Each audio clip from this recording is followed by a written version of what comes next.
यत्र नश्चक्राजारसं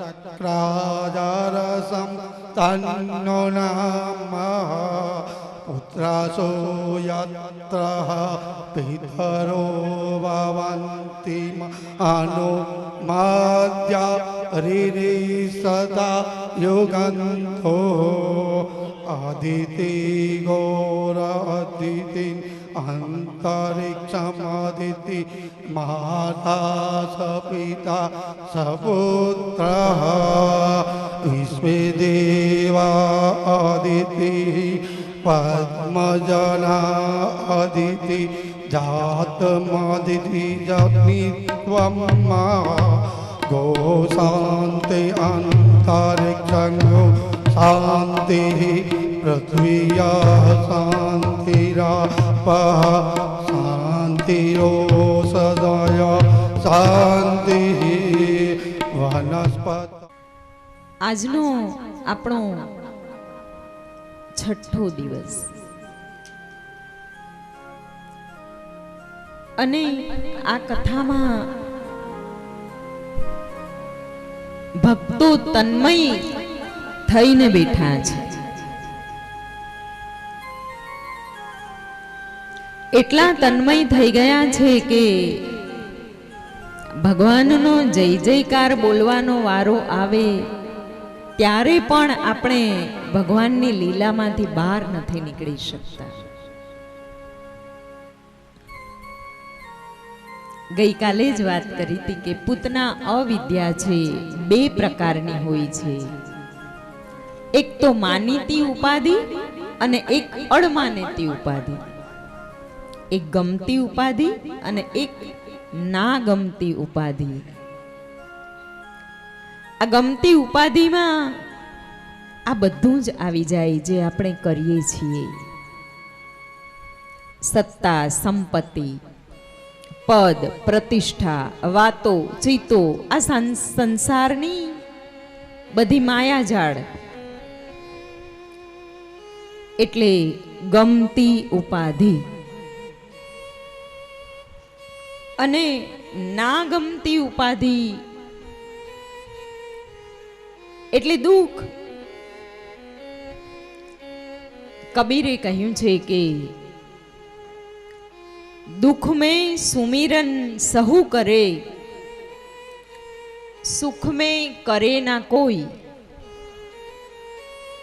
सुख में सुमिरन जो करे, दुख काहे को होई.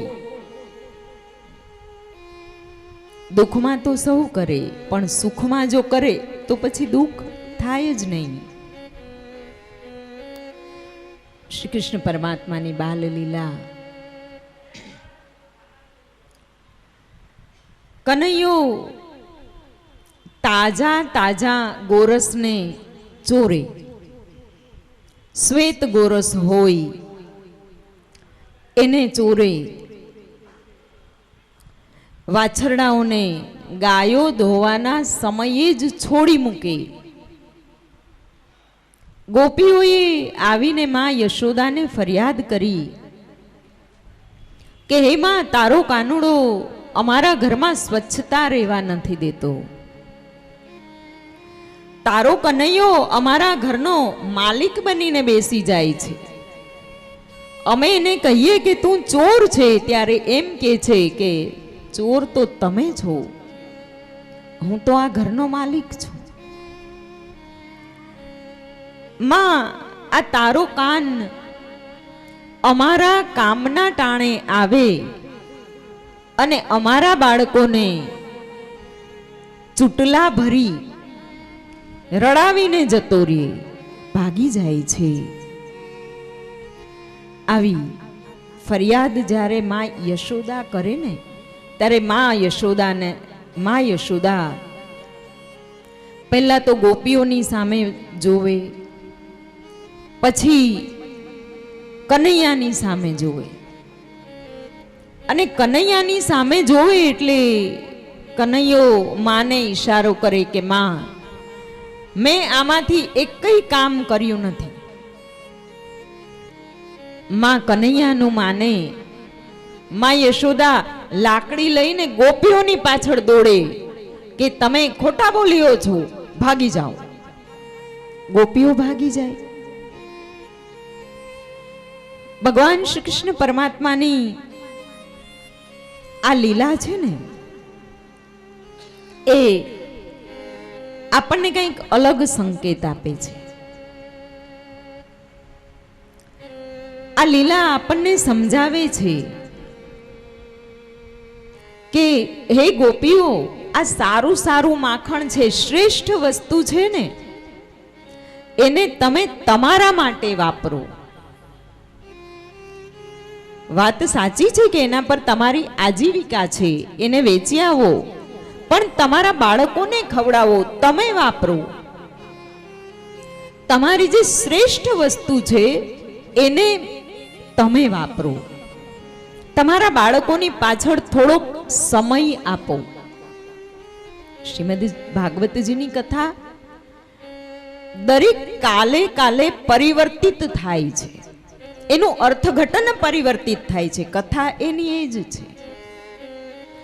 અને પુરાણની વ્યાખ્યાના મૂળમાં જો જોઈએ તો એવું કહેવામાં આવ્યું છે કે સમયે સમયે પુરાણોની વાત જે છે એનું અર્થઘટન રૂપાંતરિત થતું જાય છે. શ્રીમદ ભાગવતમાં બહુ સરસ સૂચના આપણને મળે છે કે સારી વસ્તુ આપણે વાપરીએ.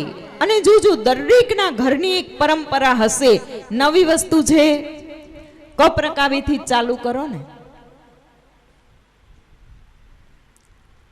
દિવાળી આવે છે, નવા કપરકાબી લઈને કોના માટે રાખશો?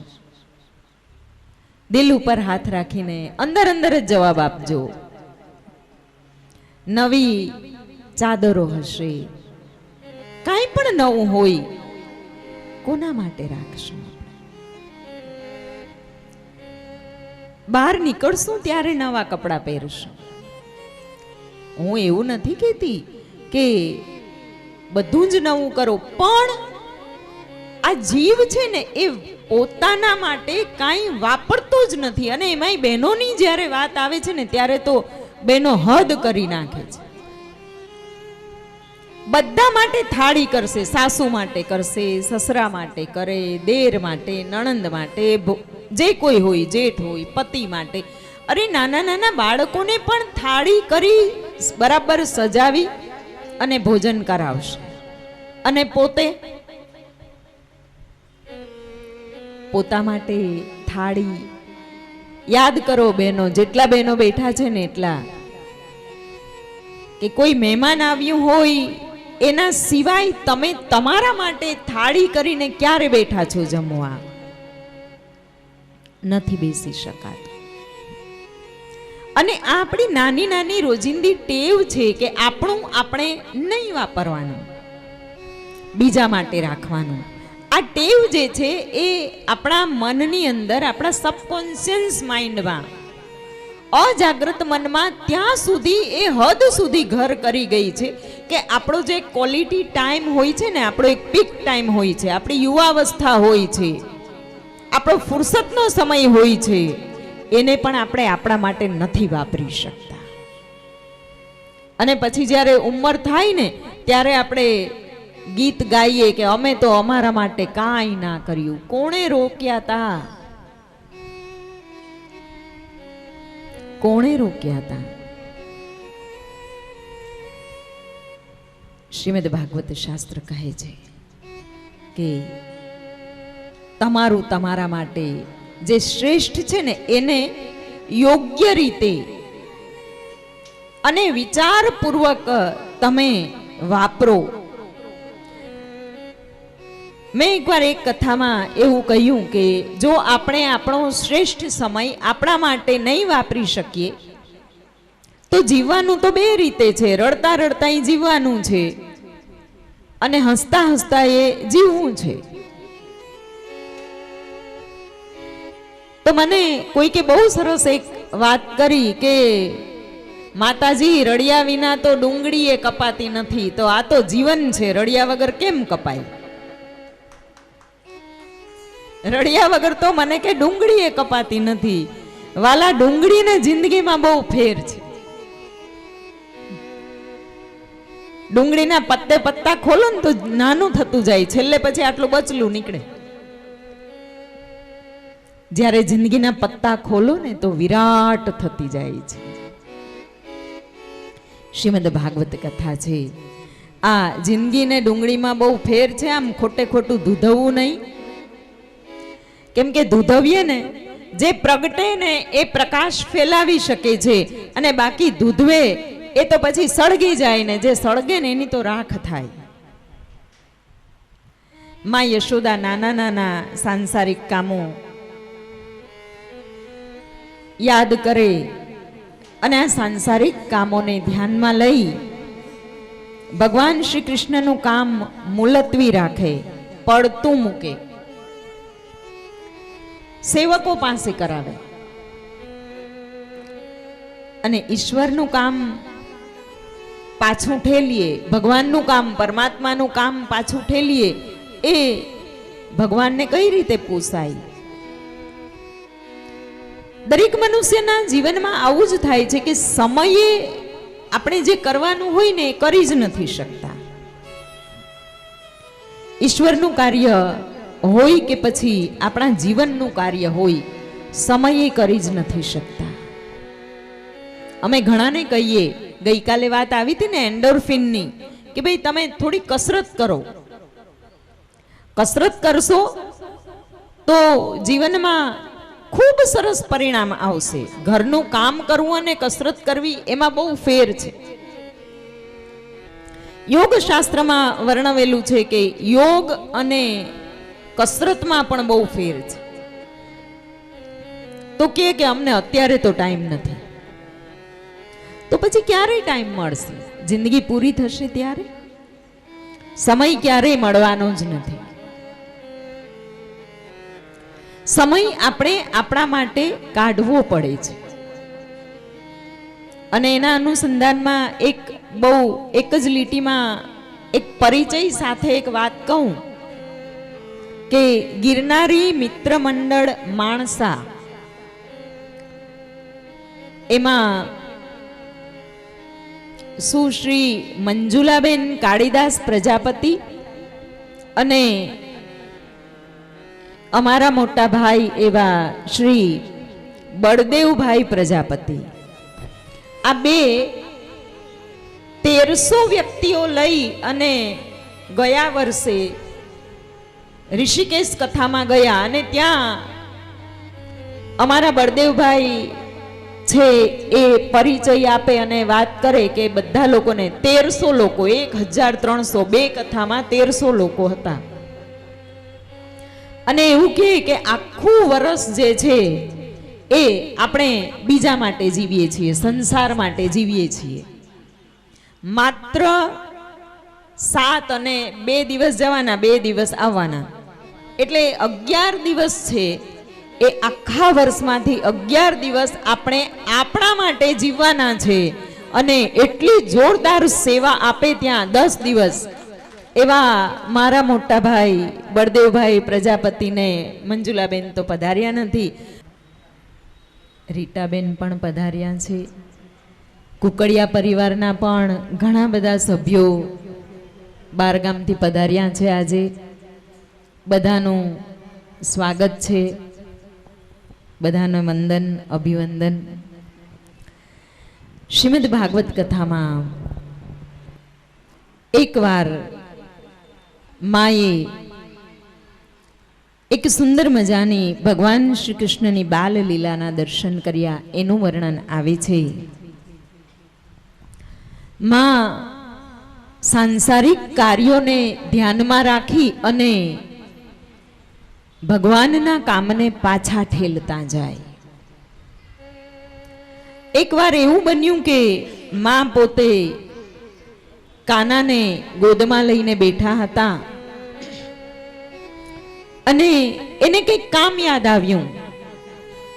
માએ કનૈયાને ખોડામાંથી નીચે મૂક્યો, કનૈયાને રેઢો મૂક્યો અને પોતે પોતાનું કામ કરવા નીકળ્યા. આ ભગવાનને રેઢા મૂકવા એટલે એ આપણા માટે બહુ સારું ના કહેવાય. ભગવાનને જેવા આપણે આપણા મનમાંથી, આપણા હૃદયમાંથી વિસ્મૃત કરીએ એટલે ભૂલીએ, રેઢા મૂકીએ ને એટલે ભગવાન બીજા ભક્તને ત્યાં જાય. આજ દિવસ સુધીમાં યશોદા ગોપીઓની ફરિયાદને સાંભળતા હતા અને સાચી નહોતા માનતા. પણ આજે તો લાલાને એમ થયું કે માં, હું ગોપીના ઘરે માખણ શા માટે ખાવા જાઉં છું એની વાત હું તને સમજાવી દઉં. એટલે આજે કનૈયાએ પોતાના જ ઘરમાં પોતાની ટોળકી બોલાવી. પોતાના જ ઘરમાં એણે ખાંડણિયા પર પાટલાઓ ગોઠવ્યા અને પોતાના જ ઘરમાં કાર્યક્રમ શરૂ કર્યો. બધા ગોઠિયાઓને બોલાવી લીધા. બાલ ભેરુઓ આવી ગયા, મોર આવી ગયા, પોપટો આવી ગયા, વાનરો આવી ગયા, કાગડાઓ આવી ગયા અને ઘરમાં જ કાર્યક્રમ ચાલુ થયો ચોરીનો. ભગવાન શ્રી કૃષ્ણએ પોતાના જ ઘરમાં આજે તો ચોરી કરી અને બીજાને ગોરસ ખવડાવવા લાગ્યા છે. માં યશોદાએ પણ સંગ્રહી રાખ્યું હતું ગોરસ. જે પીળું ગોરસ હતું એ વાંદરાઓને ખવડાવ્યું, જે વાસી હતું એ કાગડાઓને ખવડાવી દીધું અને તાજું તાજું ગોરસ એ બધા ગોવાળોને ખવડાવવા લાગ્યા છે. માં યશોદાએ જોયું કે મારા જ ઘરમાં ચોરી, પોતાના ને પોતાના ઘરમાં આ લાલન ચોરી કરે છે. એટલે માં યશોદાએ ગોપીઓની ફરિયાદને સાચી માની અને એક હાકલ પાડી કે અરે કનૈયા, ઉભો રહેજે. હાથમાં લાકડી લીધી છે, લાલન આગળ અને માં પાછળ. ભગવાન આગળ છે અને માં યશોદા પાછળ દોડે છે. હવે આ કનૈયાને તો છે ને ગોકુળની ગલીએ ગલીની પ્રેક્ટિસ હતી. કઈ ગલીમાંથી કઈ ગલીમાં જવાય, ક્યાંથી કોનું ઘર આવે, કોની વંડી ઠેકીને જવાય, શું કરાય એ બધી એને ખબર હતી. એટલે આ કાનુડો હાથમાં આવે નહીં. માં યશોદા થાકી ગયા, દોડતા દોડતા એની પાછળ થાકી ગયા.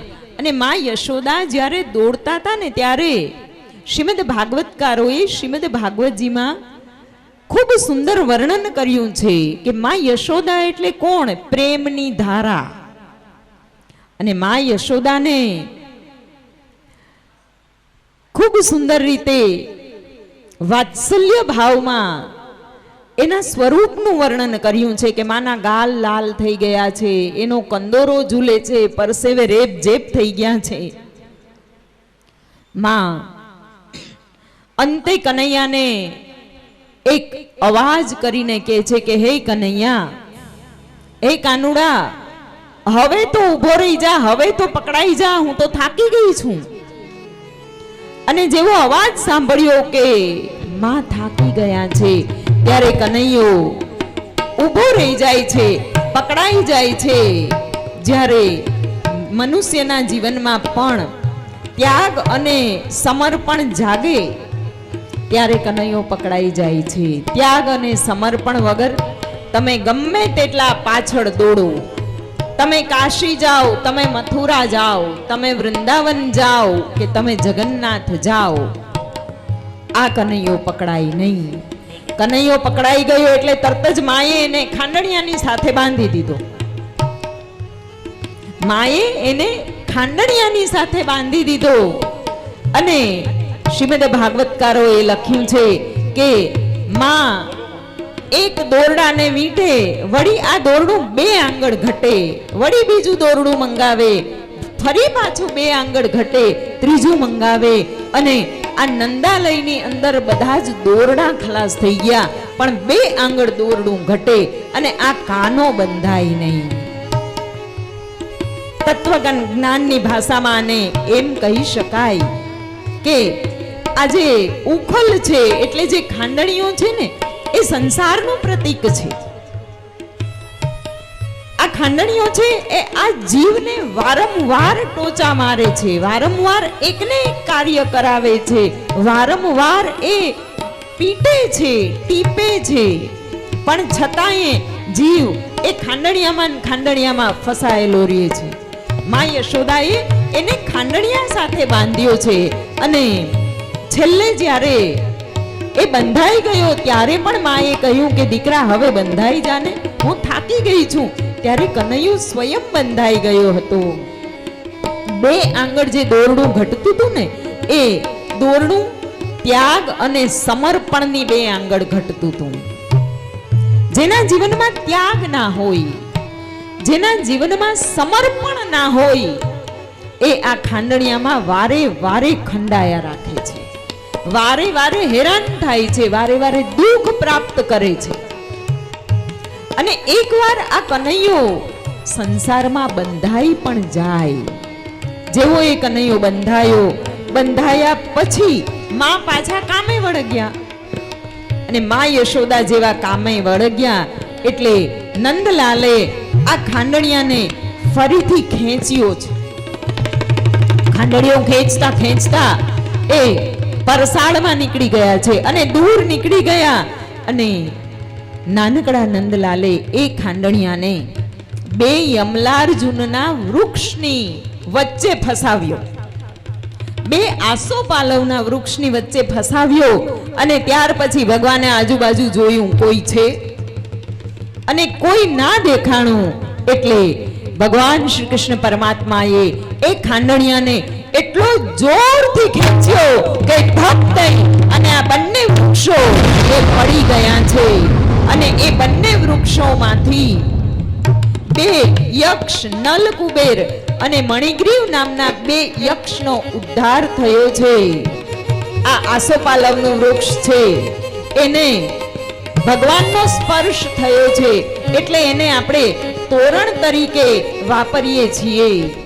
જ્યારે ધપ દઈને અવાજ થયો એટલે આખું ગોકુલ ભેગું થયું અને ગોકુલ ભેગું થયું. બીજી બાજુ કનૈયો બંધાયેલો હતો અને રડતો હતો. એટલે આખા ગોકુળની ગોપીઓએ માં યશોદાને ઠપકો આપ્યો કે આવડા નાનકડા કાનુડાને આવી રીતે બંધાય. અને પહેલી વખત માં યશોદાને નંદ બાબાએ ઠપકો આપ્યો છે, કહ્યું કે હે યશોદા, આપણને વૃદ્ધાવસ્થાએ ભગવાને પુત્ર આપ્યો છે અને આવી રીતના બંધાય. માં યશોદાને બહુ ખોટું લાગ્યું છે. અને આ લીલાને વૈષ્ણવ સંપ્રદાયમાં દામોદર લીલા તરીકે ઓળખવામાં આવે છે. ખાંડણીએ બાંધવાની આ લીલા, એમાં માં યશોદાએ 7 આંટાએ કનૈયાને બાંધ્યો હતો. એટલે આ દામોદર લીલાનું શ્રવણ કરનાર દરેક જીવના 7 જન્મના જે બધા જ એના કર્મો હોય એ કર્મોમાંથી એનો ઉદ્ધાર થાય છે. અને આ 2 જે યક્ષો હતા એ નીકળ્યા ને.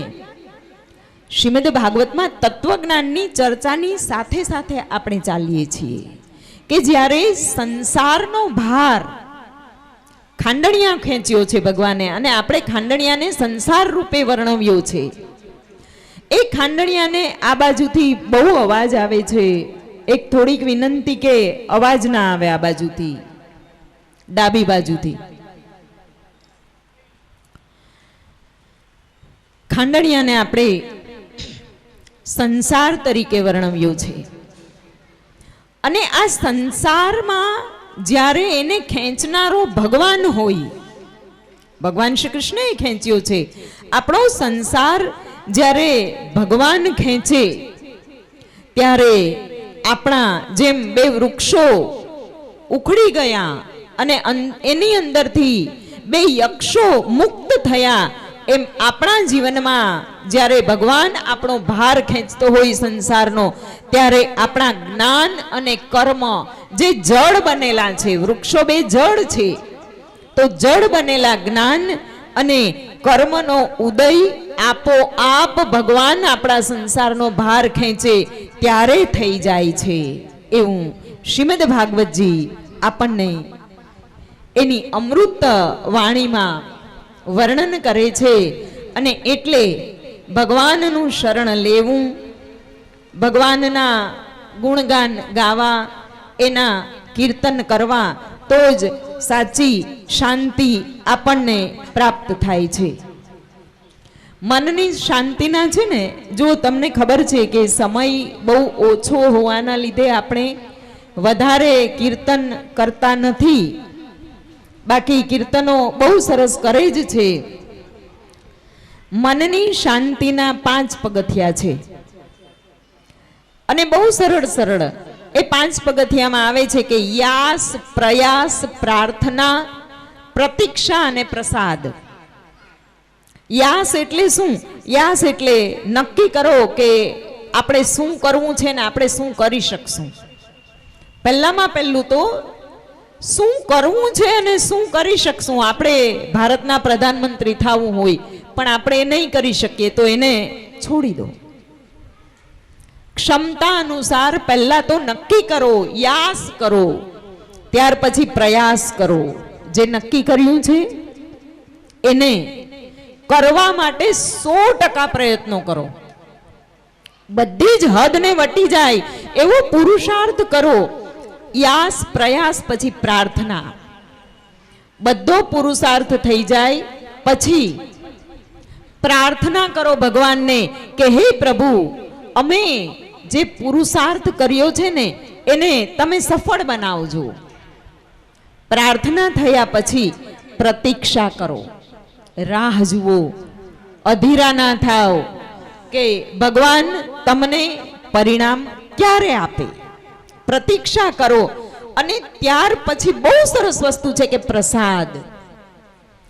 અને આટલું કર્યા પછી પણ જે પરિણામ આવે એ પરિણામને તમે સ્વીકારી લો. એ પરિણામ કદાચ તમે કર્યું છે એનાથી ઉપર આવી શકે, કદાચ એનાથી નીચે પણ આવી શકે. જરૂરી નથી કે બધી જ વાતનું પરિણામ એ 110% જ આવે, થોડુંક મોરું પણ આવી શકે છે. અને આટલા જો જીવનમાં માત્ર 5 શબ્દ યાસ, પ્રયાસ, પ્રાર્થના, પ્રતીક્ષા અને પ્રસાદ શ્રીમદ ભાગવત શાસ્ત્રમાંથી જો આપણા જીવનમાં બેસી જાય તો આપણે આઠો યામ આનંદ આનંદ જ થઈ જાય. નંદજીનો લાલો કરે રે કિલ્લો, નંદજીનો લાલો કરે રે કિલ્લો, નંદજીનો લાલો કરે રે કિલ્લો, નંદજીનો લાલો બધાએ જ તાળી પાડવાની છે. કિલ્લો, કરે છે કિલ્લોલ, બોલે મીઠા મીઠા બોલ, કરે છે કિલ્લો, બોલે મીઠા મીઠા બોલ, કરે છે કિલ્લોલ, બોલે મીઠા મીઠા બોલ, કરે છે કિલ્લો, બોલે મીઠા મીઠા બોલ. નંદજીનો લાલો કરે રે કિલ્લોલ, નંદજીનો લાલો કરે છે કિલ્લો, સોના કેરું પારણિયું હરિ બોલ. નીચે દોર, નંદજીનો પારો નંદજીનો એ સોના કેરું પારણિયું ને રેશમ નીચે દોર, સોના કેરો પારણિયું રેશમ નીચે દો, એ રેશમ નીચે દોર માથે મોતા, હે રેશમ નીચે દોર માથે રૂપા કેરો મોર, રેશમ નીચે દોર માથે રૂપા કેરો મોર, નંદજીનો લાલો કરે છે કિલ્લો, નંદજીનો લાલો કરે છે કિલ્લો,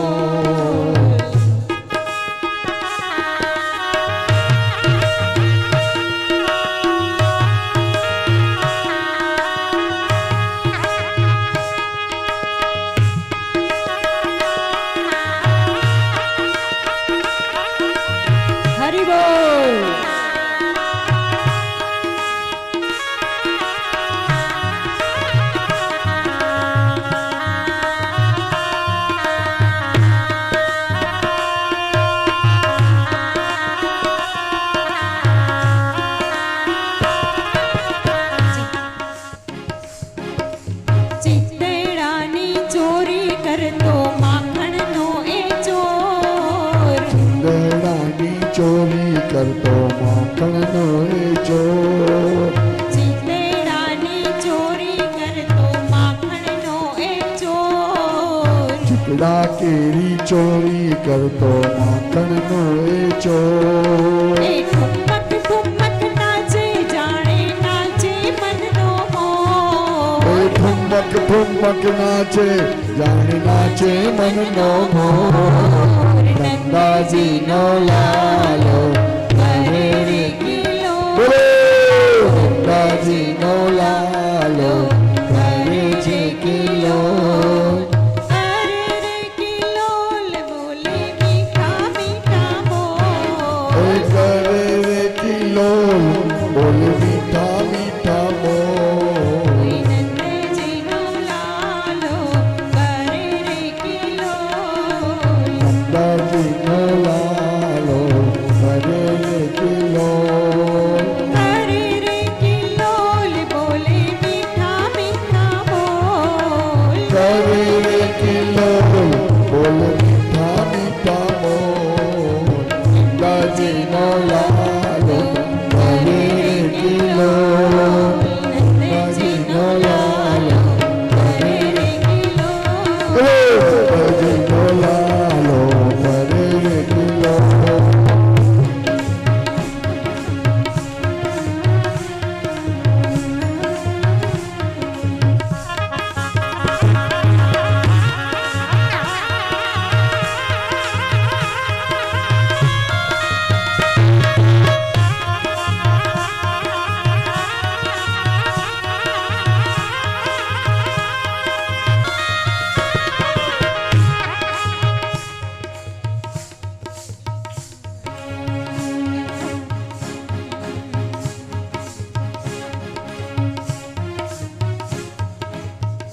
દામોદર લીલાના વર્ણન પછી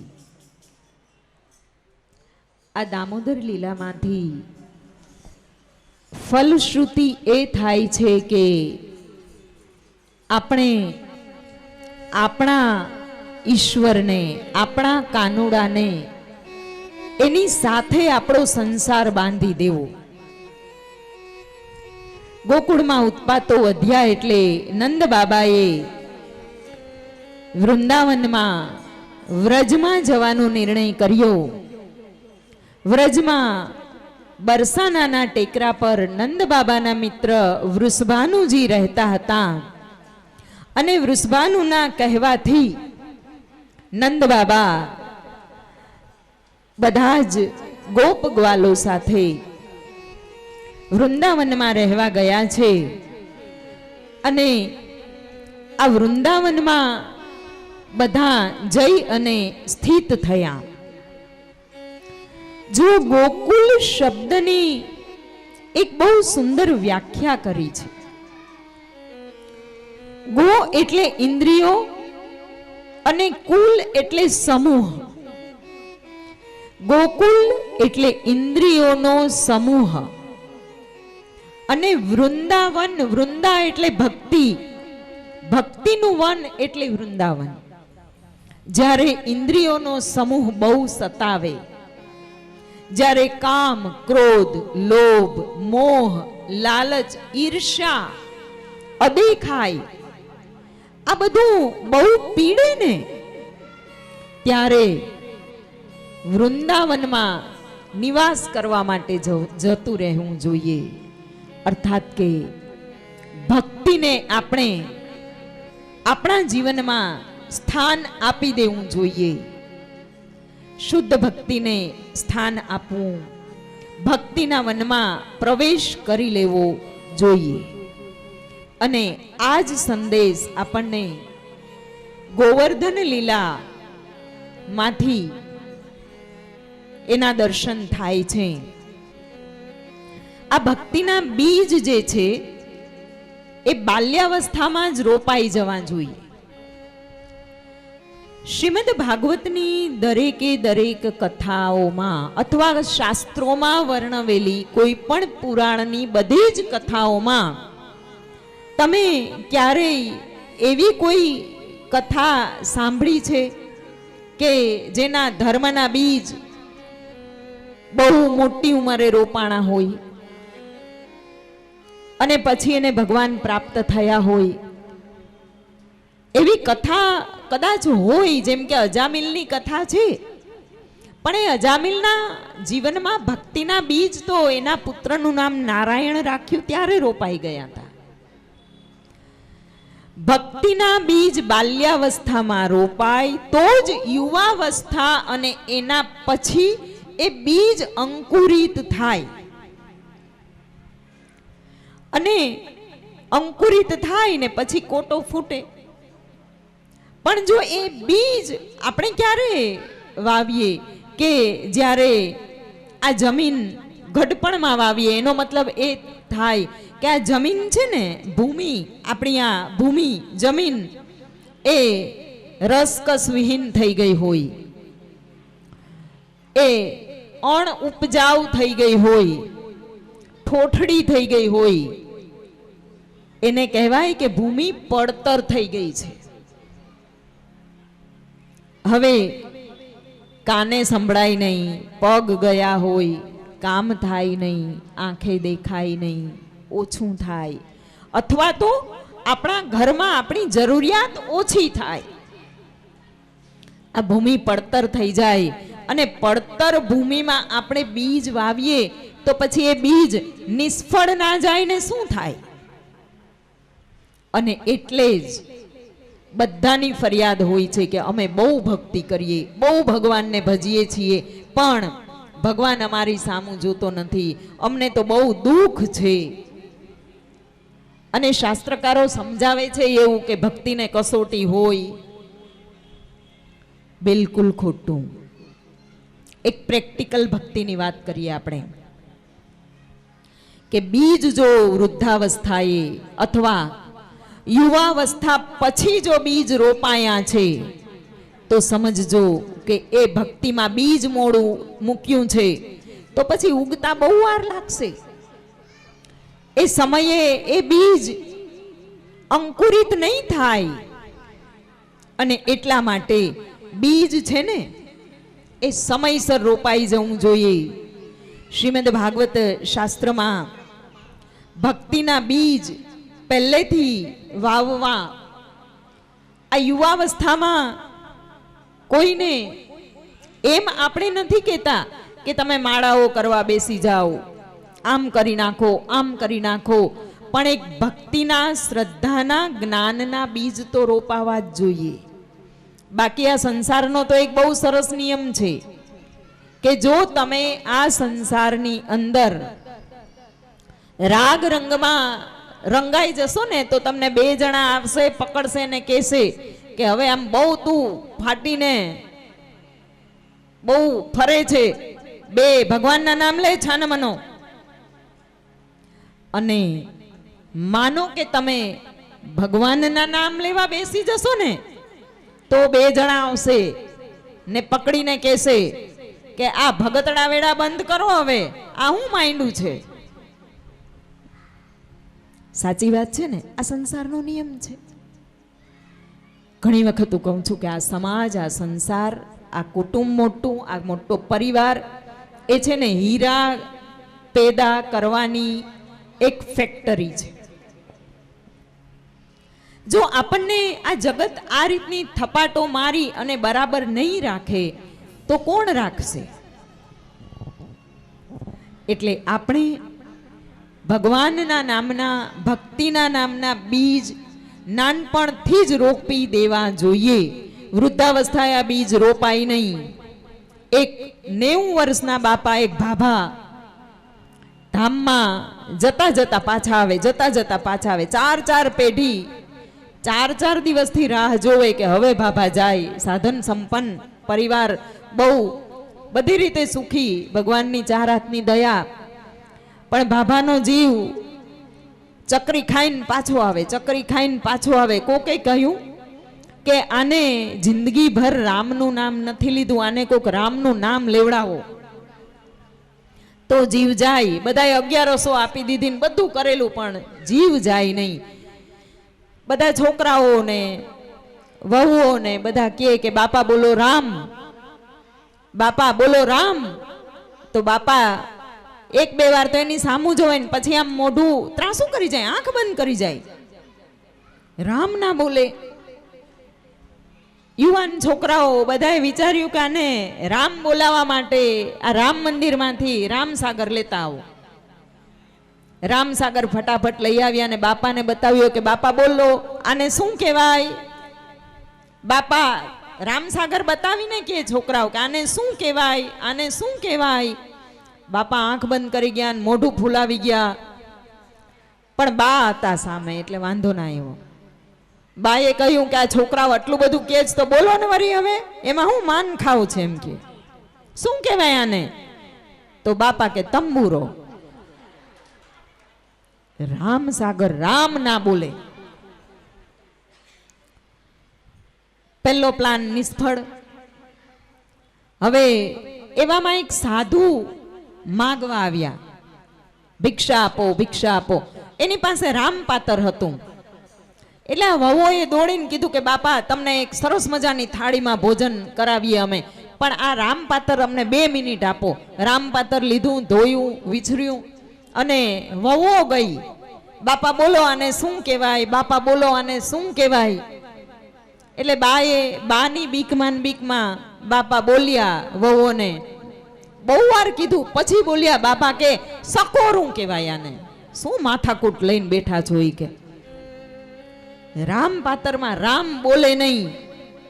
હવે પછી છેલ્લે બધાય થાકી ગયા અને વિચાર્યું કે એક એને દીકરી હતા, એનું નામ પ્રભા. પ્રભા તો આવી ગઈ હતી પણ જમાઈ આવ્યા નહોતા અને એનું નામ રામજી. કે હવે આપણે રામજીને બોલાવો, એના વગર આપણો કોઈ છૂટકો નથી. જમાઈની તો શરમ ભરે. એટલે તાત્કાલિક તેડા મોકલ્યા ને સવાર થયું તો પૂગી ગયા. હવે પૂગી ગયા એટલે એને પાણી, ચા, નાવું ધોવું કાંઈ નહીં ને આખો મોટો પરિવાર પકડીને બાપાની સામે ઊભા રાખી દીધા અને કહ્યું કે બાપા જો કોણ આવ્યું, બાપા જો કોણ આવ્યું. બાપાને બરાબર ચડી હતી કે આ આણે બધાએ ઉપાડો લીધો છે. બાપા કે આજ તો બોલવું જ નથી, આમ મોઢું ફૂલાવીને બેઠા. વળી પાછું બાએ કીધું કે આમ જમાઈ છે ને આમ હું તમે કહેવાય જાતિ જમવારે આવી રીતના બોલતા નથી એને. બોલો કોણ છે આ, શું કોણ આવ્યું. તો કે તમે નથી ઓળખતા, આ પબલીનો વાર છે. રામ બોલે નહીં. એટલે જો છેલ્લે બીજ વવાય ને તો આવા બીજ ઉગે. એટલે તાળી પાડીને રામ નામ બોલજો રે, તાળી પાડીને રામ નામ બોલજો રે, તાળી પાડીને રામ નામ બોલજો રે, તાળી પાડીને રામ નામ બોલજો રે. હે તમે અંતરના પડદા ખોલજો રે, તાળી પાડીને રામ નામ બોલજો રે, પાડીને રામ નામ બોલજો રે.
એમાં વાવજો રે. એ પછી પાપ રૂપી પંખીડા ઉડાડજો રે. એ પછી ઉડીને રામ નામ બોલજો. હે તાળી પાડીને રામ નામ બોલજો રે. તાળી પાડતા જે શરમાય છે રે. હે તાળી પાડતા જે શરમાય છે રે. તાળી પાડતા જે શરમાય છે રે. હે તાળી પાડતા જે શરમાય છે રે. તેનો અવતાર એડે જાય છે રે. હે તાળી પાડીને રામ નામ બોલજો. હે તાળી પાડીને રામ નામ બોલજો રે. તમારા અંતરના પડદા ખોલજો રે. તાળી પાડીને રામ નામ બોલજો રે. હે તાળી પાડીને રામ નામ બોલજો રે.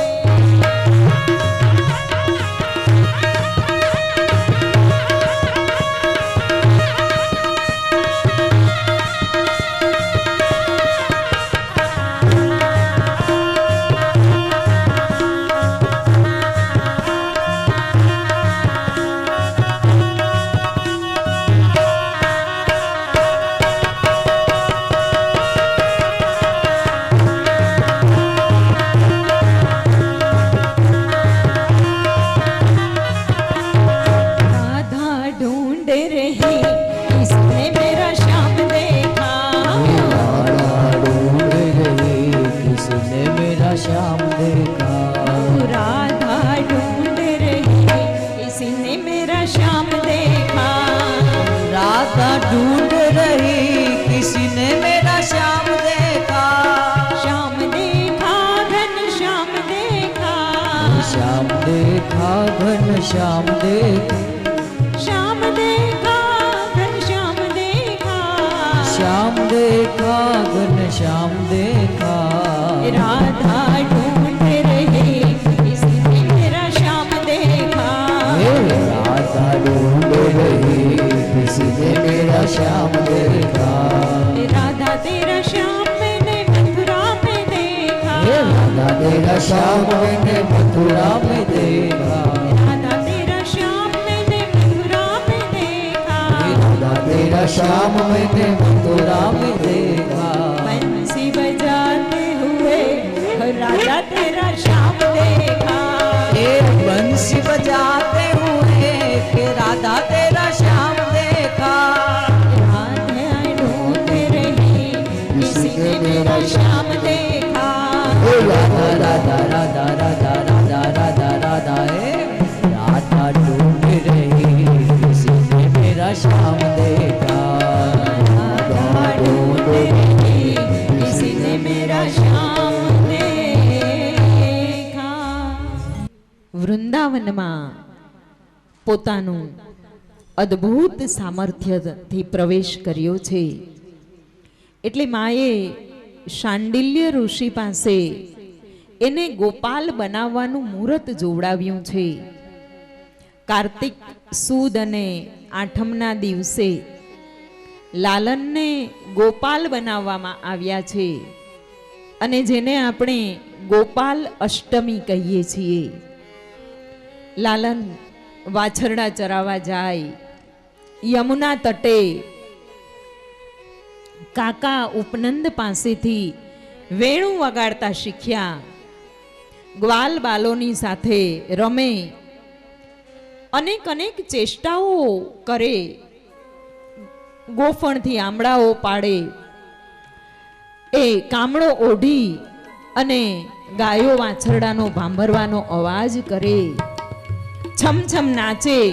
આમ અનેક અનેક પ્રકારની પ્રીતિ ઉપજાવતા કાર્યો એ કનૈયો કરે. વૃંદાવનમાં આવ્યા એટલે થોડાક જ સમયમાં ત્યાં એક પછી એક એમ ફરી પાછા 3 દૈત્યો આવ્યા. વૃંદાવન એટલે ભક્તિનું વન. શ્રીમદ ભાગવત કથામાં દસમ સ્કંદ જે છે એ મુક્તિનો સ્કંદ છે, એ મોક્ષનો સ્કંદ કહેવામાં આવ્યો છે.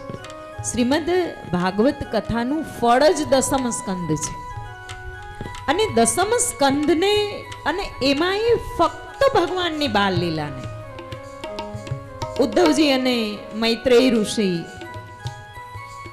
વિદુરજી અને મૈત્રેય ઋષિનો સંવાદ થયો, એમાં પણ બાલ લીલાનું વર્ણન થયું. મૈત્રેય ઋષિ અને વિદુરજીનો સંવાદ થયો, એમાં પણ બાલ લીલાનું વર્ણન થયું. સૌનક અને સનકાદિક ઋષિઓએ બાલ લીલાનું વર્ણન કર્યું. નારદજીએ અને બ્રહ્માજીએ બાલ લીલાનું વર્ણન કર્યું. શુકમુનિ પરીક્ષિતજીને પણ બાલ લીલાનું વર્ણન કરી રહ્યા છે. એટલે બાલ લીલા એ ઉદ્ધારક છે.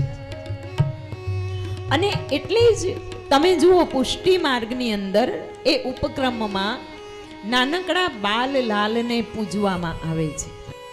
અને પુષ્ટિ માર્ગનો એક સિદ્ધાંત છે કે તમે એ નાનકડા બાલ કનૈયા પાસે કંઈ માંગી ના શકો.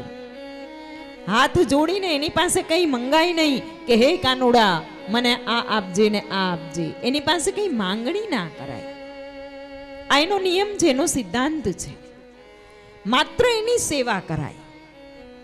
શ્રીમદ ભાગવતજી કહે છે કે જો માત્ર ભગવાનની લીલાનો અર્થ સમજી જઈએ ને તો જ આ જીવન આખે આખું બહુ સુંદર સાકાર થઈ જાય. શ્રીમદ ભાગવત કથામાં જેવા વૃંદાવનમાં આવે છે એટલે 3 દૈત્યોની વાત આવી છે. ભક્તિના વનમાં આવે એટલે પહેલામાં પહેલો દૈત્ય એ વત્સાસુર આવ્યો, વાછરડા રૂપે આવ્યો. એ વત્સાસુર વાછરડા રૂપે આવેલા દૈત્યનો ભગવાને તરત જ વધ કર્યો. બીજો દૈત્ય બકાસુર રૂપે આવ્યો અને આ બકાસુર નામનો દૈત્ય એ બગલા રૂપે આવ્યો. ભગવાને એનો પણ વધ કર્યો. ત્રીજો દૈત્ય અઘાસુર એ મગરનું રૂપ ધારણ કરીને આવ્યો અને ભગવાને એ અઘાસુરનો પણ વધ કર્યો. આ 3 દૈત્યો વૃંદાવનમાં આવે છે. જેવો જીવ ભક્તિના વનમાં પ્રવેશે, જેવો જીવ ભક્તિમાં પ્રવેશે એટલે પહેલામાં પહેલો વત્સાસુર વાછરડા રૂપે, અર્થાત કે અજ્ઞાન છે. વાછરડું અજ્ઞાન છે. નાનકડું બાળક તમે જોવ અજ્ઞાન છે એનામાં, એને ખબર નથી શું કરવું. તો અજ્ઞાન રૂપે આ જીવ ને ભક્તિના વનમાં પહેલામાં પહેલો આડો દૈત્ય આવે છે. ભક્તિ માર્ગે જેવા પ્રવેશે ને એટલે આપણને અજ્ઞાન નડે. અજ્ઞાન નડે એટલે આપણને પહેલા તો ખબર જ ના પડે કે શું કરવું ને શું ના કરવું.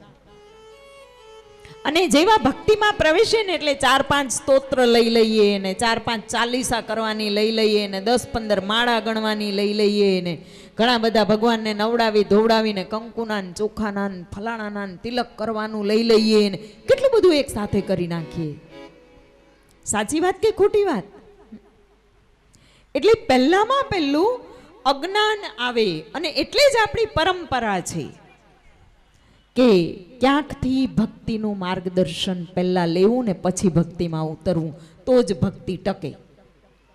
નહીં તો આટલું બધું એક સાથે લઈ લઈએ ને પછી આરંભે સૂરા અને 2 દિવસમાં પૂરા, પછી કઈ ના કરીએ. એટલે અજ્ઞાન પહેલું આવે છે. અજ્ઞાન જેવું હટે, કદાચ અજ્ઞાન ના પણ હટ્યું હોય તો બીજો દૈત્ય બકાસુર આવે છે. બકાસુર બગલાના રૂપે આવે છે અને આ બગલો છે ને દંભી હોય છે. બગલો એમને એમ સ્થિર પાણીમાં ઊભો હોય, ચાંચ આમ નીચી કરીને, આપણને એમ કે બગલો સૂઈ ગયો છે. જેવું માછલું નીચેથી નીકળે ને પટાક દઈને ઝડપી લે. દંભ. ભક્તિના માર્ગમાં પણ દંભ નામનો અસુર આવે છે. આંખ બંધ કરીને બેઠા રહ્યા હોય, કરતા હોઈએ કે ના કરતા હોય, મારો ઠાકોરજી સાક્ષી છે. પણ યાદ રાખજો કે ભક્તિમાં જ્યારે દંભનો પ્રવેશ થયો એટલે ભગવાન 7 જન્મ સામું જોવાનું બંધ કરી દેશે. ત્રીજો દૈત્ય છે ભક્તિના માર્ગમાં આવે એ અઘાસુર, મગરના રૂપે આવ્યો. અને મગર એમને એમ પડ્યો રહીએ ને તો 10-10 દિવસ પડી રહીએ. મગર એટલે આળસ. ભક્તિના માર્ગમાં પછી આળસ બહુ થાય. આજે ભગવાનની સેવા 6 વાગ્યામાં કરી લીધી, કાલે 7 વાગે, પરમ દિવસે 8 વાગે, પછી 9 વાગે ને 10 વાગે. સગવડિયો ધર્મ એટલે આળસ, અજ્ઞાન, દંભ અને આળસ આ વૃંદાવનમાં ભક્તિના વનમાં આવે એ ભક્તિ ભગવાનને પ્રાપ્ત કરાવી શકતી નથી. આ 3 દૈત્યોનો ભગવાને વધ કર્યો છે અને ગોકુલમાંથી વૃંદાવનમાં આવ્યા તો વૃંદાવનમાં પણ એને તો આવીને આવી વિપત્તિઓ આવે એટલે ચિંતિત થયેલી ગોપીઓએ આ ગોપાલની નજર ઉતારી. ગોપાલની નજર ઉતારી એટલે શું કર્યું કે ગોખૂર ધૂલી લઈ આવ્યા. ગોખૂર ધૂલી જે છે ને એ બહુ મહત્વની છે. ગાયની ખરીની વચ્ચે જેટલી ધૂળ હોય, રજ હોય, એ રજને ગોખૂર ધૂલી કહેવામાં આવે છે. અને એવું કહેવાય છે કે જીવ જ્યારે ભગવાનના ધામમાં જતો હોય ત્યારે વ્રજરસ ના મળે, વ્રજરસ ના મળે તો આ ગોખૂર ધૂલી એના મોઢામાં મુકાય છે. એ ગોખૂર ધૂલી લઈ આવ્યા છે ગોપીજનો. અને એ ગોપીજનોએ પહેલા તો એ ધૂળથી લેપ કર્યો. સવારના પોરમાં માં યશોદાને ત્યાં આવી ગયા અને કનૈયો હજી તો સૂતો તો પારણિયામાંથી લઈ આવ્યા ઉઠાડીને અને એને આ ગાયના ખરીની ધૂળથી બરાબર એને ઘસ્યો. ઘસ્યા પછી એણે ગોબર ઘસ્યું, ગાયનું છાણ એના આખા શરીરે લેપન કર્યું. કેમ કે નજર ઉતારવાની છે ને, કનૈયાને વિપત્તિ આવે છે, આપત્તિ આવે છે, એની નજર ઉતારવાની છે એટલે ગોબર ઘસ્યું. પછી એને ગોમૂત્રથી આખે આખો નવડાવ્યો, પછી ચોખ્ખા પાણીથી નવડાવ્યો. આજે પણ જો આ ક્રિયા આપણે કરીએ છીએ. આપણે નથી માટી ઉતારતા 4 રસ્તાની, ધૂળથી નજર ઉતારીએ ને. કોઈ છોકરું ખાતું ના હોય ને તો ગાયનું છાણ હોય ને એને એની પીઠ પાછળ ઘસે. અને હવે તો આ બધું ડોસી શાસ્ત્ર ગયું. એક ખૂબ સરસ વાત કહું કે 18 પુરાણ છે અને 19મું પુરાણ એ આપણું ડોસી શાસ્ત્ર. ડોસી શાસ્ત્ર 19મું પુરાણ છે. જો બાળક ખાતું ના હોય ને તો એને આ છાણ થોડુંક લે, પછી પાછળ ઘસે, બરાબર ઘસે આમ ગોળ ગોળ, અને પછી શું કરે, બરાબર ઘસીને પછી એમાં આ રૂવાડી છે ને એ બધી ભેગી થઈ જાય, પછી એને ખેંચે અને ખેંચી લે ને એટલે એ બાળક ખાતું થઈ જાય. આ અનુભવેલી વાત છે અને એને વૈજ્ઞાનિકતા સાથે સંબંધ છે. કે એટલા માટે સંબંધ છે કે બાળક ના ખાય એનો મતલબ એ છે કે એનો જે સ્પાઇનલ કોડ છે, એનો જે ચેતાતંત્ર છે, એની જે કરોડરજ્જુની સાથે ચેતાતંત્ર જોડાયેલું છે અને ત્યાંથી એના સિગ્નલો કાંઈક ડિસ્ટર્બ થયા છે. જ્યારે આ રીતના ઘસી અને એને આ રીતના રૂવાડી ઉખેડીએ ને એટલે એનું ચેતાતંત્ર જાગૃત થઈ જાય. ચેતાતંત્ર જાગૃત થાય, બાળક ખાતું થઈ જાય. શ્રીમદ ભાગવત કથાની અંદર અદ્ભુત અદ્ભુત વાતો છે. 14 ભુવનના નાથ અને અખિલ બ્રહ્માંડના નાયક ભગવાન શ્રી કૃષ્ણચંદ્રની વિપત્તિ ગોપીઓએ માથે ચડાવી છે. ગોપીઓએ ભાવ કર્યો. આપણે ભગવાનની ભક્તિ કરીએ તો આપણે ભગવાન પાસે કંઈક મેળવવાની આશા રાખીએ. જ્યારે ગોપીઓ અમર છે, ગોપીઓ એ ભગવાનની સાચી ભક્ત છે અને ગોપીઓને ભગવાને રાસ રમાડ્યો, દર્શન આપ્યા. એનું કારણ શું છે કે ગોપીઓના ભાવમાં અને આપણા ભાવમાં તફાવત છે. 14 ભુવનના નાથની વિપત્તિ ગોપીઓએ પોતાના માથે ચડાવી છે. નજર ઉતારી તૈયાર કરવા માટે યશોદામાં લઈ ગયા એટલે ગોપીઓએ 2 હાથ જોડી પરમાત્માને પ્રાર્થના કરી કે હે પરમાત્મા, હે ઈશ્વર, અમારા કાનાને કોઈની નજર ના લાગે, અને જો નજર લાગવાની હોય, એનું કંઈ અનિષ્ટ થવાનું હોય, એના માથે કોઈ વિપત્તિ આવવાની હોય, તો એ વિપત્તિ અમારા માથે આવી જાય. અને એટલે ગોપીઓ પ્રેમની ધજા છે, માએ એને તૈયાર કરી દીધો. અને તૈયાર કરી અને માએ કાળું ટપકું કર્યું.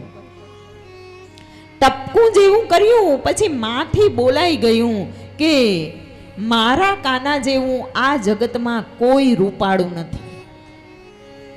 અને આમ જેવું કહ્યું એટલે કનૈયાના કાન ઊંચા થયા. કનૈયાએ કીધું કે માં, તમે શું બોલ્યા? તો કે મારા કાના જેવું. ઓવારણા લઈ પાછા બોલ્યા કે મારા કાના જેવું આ જગતમાં કોઈ નથી. ત્યારે આ નાનકડા કાનુડાએ માં યશોદાને કહ્યું કે માં, પછી તો હું સૌથી સુંદર હોઉં તો એક કામ કરને. તો કે શું?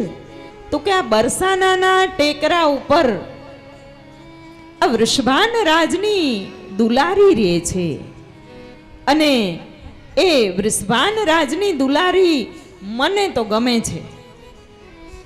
તો પછી ત્યાં તમે મારું માંગુ નાખીને આવો ને. માં યશોદા વિચારે છે, બધી ગોપીઓ કહે છે કે હા માં, કનૈયાને ગમે તો પછી ત્યાં માંગુ નાખીને આવો ને. કનૈયાનું માંગુ ગયું. કાનુડાનું માંગું આવ્યું રાધાજીની હારે હારે.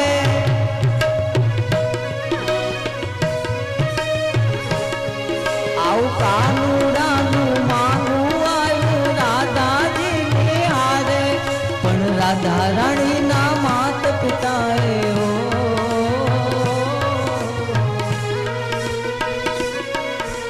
રાધા રાણીના માત પિતાએ તરત પાડીના આવજો કે પાડીના છેલ્લે ઘસીને પાડીના. ક્યાં તારું આ કાળીઓને ક્યાં મારી રાધા. કનૈયા જા જા જા, કાનુડા જા જા જા. જા જા રે ઓ કાના કાળા જા જા જા.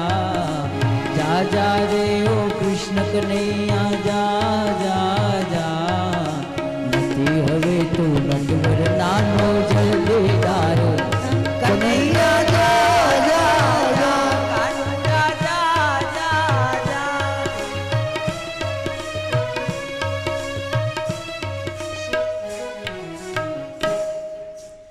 હવે મને આજે છઠ્ઠા દિવસે લાગે છે કે તમને આ ભગવાનના નામનું ને કીર્તનનું વ્યસન થઈ ગયું. હવે સમજી જાઓ છો તરત જ.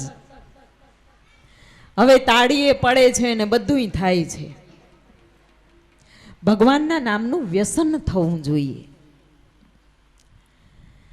એક આ તમે બધા હાઈવે ઉપર આમ આણંદ બાજુ, ડાકોર બાજુ ગયા હશો. હાઈવે ઉપરથી ગયા હશો ને, તો ત્યાં છે ને એક ઠાકોર છે. આમ તો એના ખેતરો છે, એટલે મારે કંઈક કામથી જવાનું થાય, એમના ઘરે જવાનું થાય, એટલે એમના ઘરે ગઈ ને એણે સરસ સરસ બધી ખેતી કરી હતી. કે અત્યારે હમણાં થોડાક સમય પહેલા જ એમણે ગલગોટાની ખેતી કરી છે. ગલગોટા આ ફૂલ આવે ને, હા, એ પછી ચોરી ને એ બધું વાવ્યું છે. અને ઘણી જગ્યાએ આ બાજુ દ્રાક્ષ વાવી છે. અને આ બધી ખેતી મેં જોઈ તો બધી અલગ અલગ વાડ કરીને મોટા મોટા એમાં ઓલા ઇલેક્ટ્રિક કરંટ ગોઠવેલા હતા ફરતે, અને આ બધું હતું. અને એનું અડધું ખેતર હતું ને, એમાં એણે કંઈક ઝાડવા વાવ્યા હતા. સરસ આમ અવડા ઝાડવા થઈ ગયા, મોટા મોટા પાંદ હતા અને સરસ મજાના ઝાડ. પણ બળદેવભાઈ એને વાડ જ નહીં કરેલી. એટલે મેં કીધું કે ભાઈ, આમાં આટલી બધી તમે હિફાજત કરી, કરંટ મૂક્યા ને ક્યાંક વાડ કરીને ક્યાંક માંડવા બાંધ્યા, અને આ એવું તો શું ઉગાડ્યું છે કે એમાં વાડ જ નથી? તો કે માતાજી, એને એ તમાકુની ખેતી છે. એમ કે તમાકુની ખેતી છે ને, એટલે એમાં કોઈ જીવ જંતુ પશુ કોઈ ના ખાય, એમ કે એને જંગલી ગધેડાય ના ખાય, એને જંગલી ગધેડા પણ ના ખાય, એને માત્ર ને માત્ર માણસ ખાય. આ વ્યસન જેને પશુ પક્ષી જંગલી ગધેડા, એને આવો શબ્દ વાપર્યો એટલે એને જંગલી ગાયો પેલી આવે ને નીલ ગાય એ ના આવડ્યું. સીધા સાદા માણસ મને કે માતાજી ઓલા મોટા મોટા જંગલી ગધેડા આવે ને એ ખાય નહીં. મને ત્યાંથી કાપો તોય લોહી ના નીકળે હો, એવી મારી સ્થિતિ થઈ કે તો પછી આ માણસ ખાતા શું કરવા હશે? આ માણસ વ્યસન કરતા શું કરવા હશે? આ માણસ તમાકુ ખાતા શું કરવા હશે? એમાંથી એને શું મળતું હશે? આજે બધાને હોમવર્ક. હા, હું તો માં છું, હું તો હકથી કહું છું, માં કોક દિવસ શું તમને કોઈને કામ ના સોંપે? એટલો હક નથી અમારો? છે ને હક. આજને હોમવર્ક બધાએ કરીને કાલે આવવાનું છે. કાલે સરસ મજાની પાર્ટી, ભોજન પ્રસાદ છે એટલે પાર્ટી. આજે રાત્રે બધાએ 2 વાગે ઉઠવાનું છે. પુરુષોની વાત છે, બેનો તમે ટપરા થઈને સૂઈ જાજો. 2 વાગે બધાએ જાગવાનું છે, ફરજિયાતપણે જાગવાનું છે. ઘરનાને કોઈને હલબલ કરીને જગાડવાનું નથી. પહેલામાં પહેલું તમારા માતા પિતા જે રૂમમાં કે જ્યાં સૂતા હોય ને ત્યાં એ મા બાપને સૂતેલા ખાલી જોવાના છે. 2 મિનિટ ઊભા રહેવાનું છે. એ ડોસા અને ડોસીને જોવાના છે. અને કદાચ માનો કે હયાત ના હોય તો એના ફોટા તો હશે ને. લાઈટ ના કરતા અંધારામાં જોજો. અંધારામાં એના ફોટાને બરાબર આંખ સામે આંખ મિલાવીને જોવાનું છે કે હું તમારું સંતાન છું. તમે મને શું કરવા માટે પ્રગટ કર્યો એ મને પાક્કે પાક્કું યાદ છે. આવું વચન આપજો. આટલું કામ થઈ જાય, 1 જ મિનિટનું કામ છે. એ થયા પછી તમે તમારા રૂમમાં આવજો.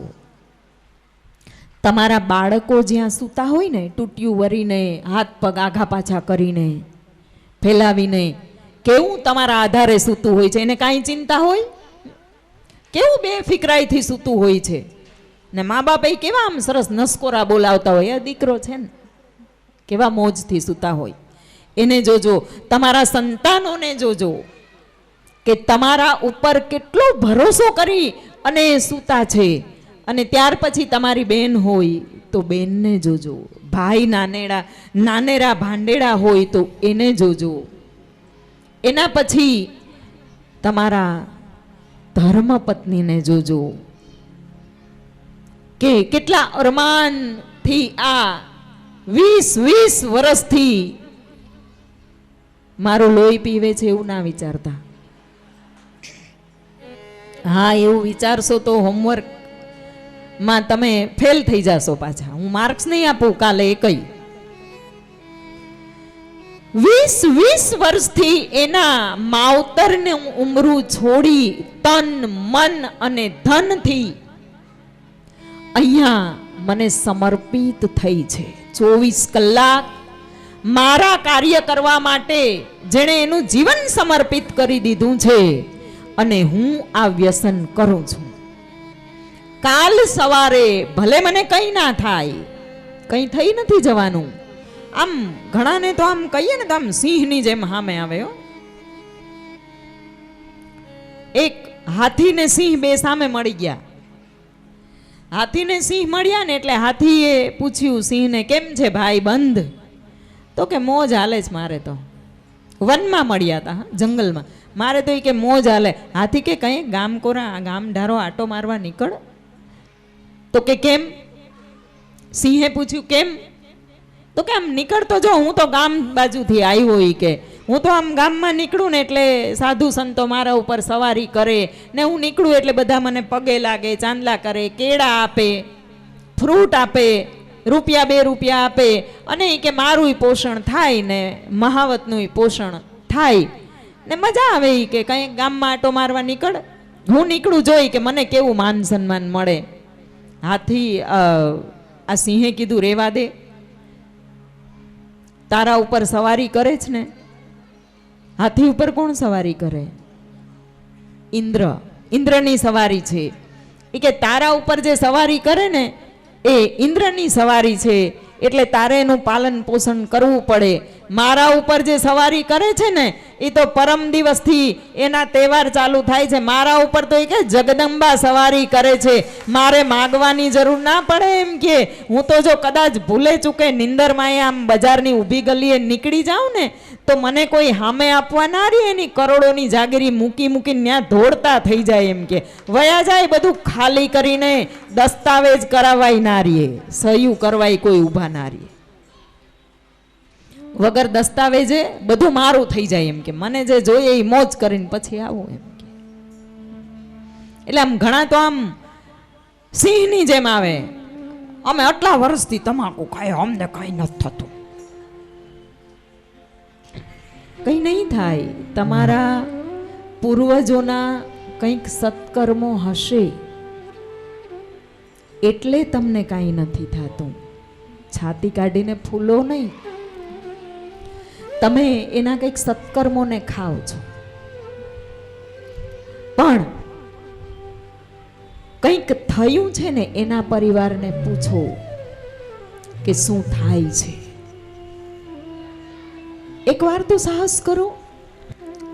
આ માયુને નાના નાના જો આ બધા રખડે, એ વર્ષ 2 વર્ષના થાય ને, ઘનશ્યામભાઈ 2 વર્ષના થાય ને તો એની માનું ધાવણ છોડી દે છોકરા. છોડે કે નહીં? માનું ધાવણ 2 વર્ષનું થાય, છોકરું છોડી દે ને આવડા ઢાંઢા તમાકુ નથી છોડી શકતા. બીજું તો શું કહું, માં છું તો કેવાય. 2 વર્ષના છોકરા છોડી દે માના ધાવણ. આપણે આટલા કાચા. ભગવાનના નામનું વ્યસન કરો ને પછી તાળી પાડીને રામ નામ બોલજો રે. રામ નામ બોલજો રે. એ તાળી પાડીને રામ નામ બોલજો રે. રામ નામ બોલજો રે. બોલો શ્રીમદ ભાગવત ભગવાનની.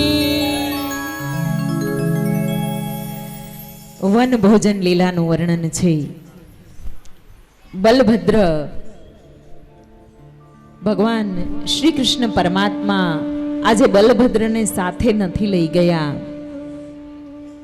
અને વન ભોજન લીલા કરી છે. શુક મુનિને પરીક્ષિતજીને શ્રીમદ ભાગવતનું શ્રવણ કરાવતા કરાવતા 2 વાર સમાધિ લાગી. એમાં એક વખત સમાધિ લાગી એ આ વન ભોજન લીલાનું વર્ણન કરતા કરતા. અને એ વન ભોજનની લીલામાં ગોપ ગ્વાલો સહિત ભગવાન શ્રી કૃષ્ણ પરમાત્મા ગાયોને ચરાવી અને શ્રમિત થયા, થોડાક થાક્યા અને બપોરના સમયે ભગવાન પોતાના હાથેથી ભાત અને દહીં ખાય અને એના જ હાથેથી ગોપ ગ્વાલોને ખવડાવે, એનું જ એઠું પોતે ખાય. ભગવાને બ્રહ્માજીએ વિચાર્યું કે આ તો બ્રહ્મ હશે અને આ શંકામાં એમણે ગ્વાલ બાલોનું, ગાયોનું, વાછરડાઓનું હરણ કર્યું. 1 મહિના પોતાને ત્યાં રાખ્યા અને ભગવાને શ્રી કૃષ્ણ પરમાત્માએ હરણ થયેલા ગોપગ્વાલો, ગાયો અને વાછરડાઓને એવા ને એવા બીજા પ્રગટ કર્યા. ગોકુલમાં કોઈને ખબર ના પડી, વૃંદાવનમાં ખબર ના પડી કે આ અમારા બાળકો છે કે ભગવાને પ્રગટ કરેલા છે. 1 મહિના પછી બ્રહ્માજી જોવા આવે છે. ત્યાં તો બ્રહ્મની આવી લીલા જોઈ, ભગવાનની લીલા જોઈ અને બ્રહ્માજી વિસ્મિત થઈ જાય છે. ગોપ ગ્વાલોને પાછા મુક્ત કરી દે છે, ગાયોને ગોવાળોને મુક્ત કરી દે છે.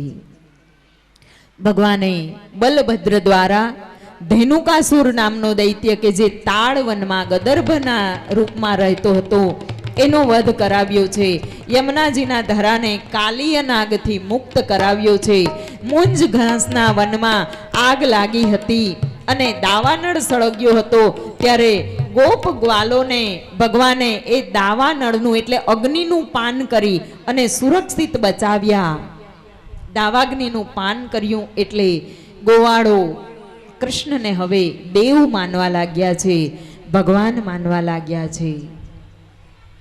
ભગવાને વેણુનો નાદ કરતા કરતા એકવાર વનમાં પ્રવેશ કર્યો છે અને વનમાં જેવો પ્રવેશ કર્યો એટલે ગોપી નામ પરમાનંદ આસિત ગોવિંદ દર્શને ક્ષણમ યુગ શતમીવ યાસામ્યેન વિના ભવત. ગોપીઓને ભગવાનના દર્શન વિનાની એક ક્ષણ એક યુગ જેવી વીતી. એ ગોપીઓ ભગવાનને વીણાનો વેણુનાદ સાંભળી અને આનંદિત થઈ ગઈ. ભગવાન શ્રી કૃષ્ણ પરમાત્માની લીલામાં વર્ષા ઋતુ અને શરદ ઋતુનું વર્ણન છે. ખૂબ સુંદર વેણુ ગીતનું વર્ણન છે. ત્યાર પછી ભગવાને જે ચીરહરણ લીલા કરી એનું વર્ણન છે. જ્યારે વ્રજકુમારિકાઓ કાત્યાયની દેવીનું વ્રત કરી રહ્યા હતા ત્યારે યમુના જલમાં નિર્વસ્ત્ર સ્નાન કરવા એ વ્રજ કુમારિકાઓ ગયા અને ભગવાને એના વસ્ત્રનું હરણ કર્યું. જો આપણે એવું માનીએ છીએ કે આ કાળિયા ઠાકરની લીલા હજી આપણે સમજી નથી શક્યા. શ્રીમદ ભાગવતજીમાં 4 શબ્દો વપરાયા છે. એક શબ્દ વ્રજ કુમારિકા કે જેની સાથે ચીરહરણ લીલા કરી, અને વ્રજ કુમારિકાઓની ઉંમર 1 થી 10 વર્ષની હતી. આટલી નાની નાની બાલિકાઓ હતી કે જેને વસ્ત્રનું કોઈ ભાન ના હોય, અને એના વસ્ત્રોનું હરણ કર્યું છે કે આ વ્રજ કુમારિકાઓ છે એ નિર્વસ્ત્ર સ્નાન કરતી હતી.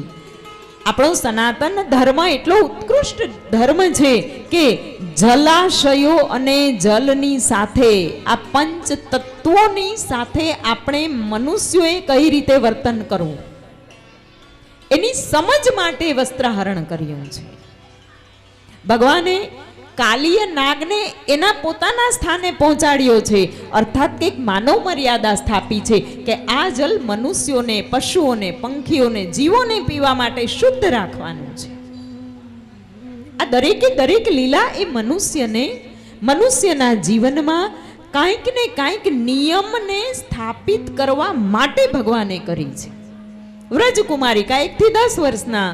ત્યાર પછી બીજો શબ્દ છે વ્રજનાર. જો કોઈએ નરસિંહ મહેતાના પ્રભાત્યા સાંભળ્યા હોય ને તો એમાં વ્રજનાર શબ્દ સાંભળવા મળે છે.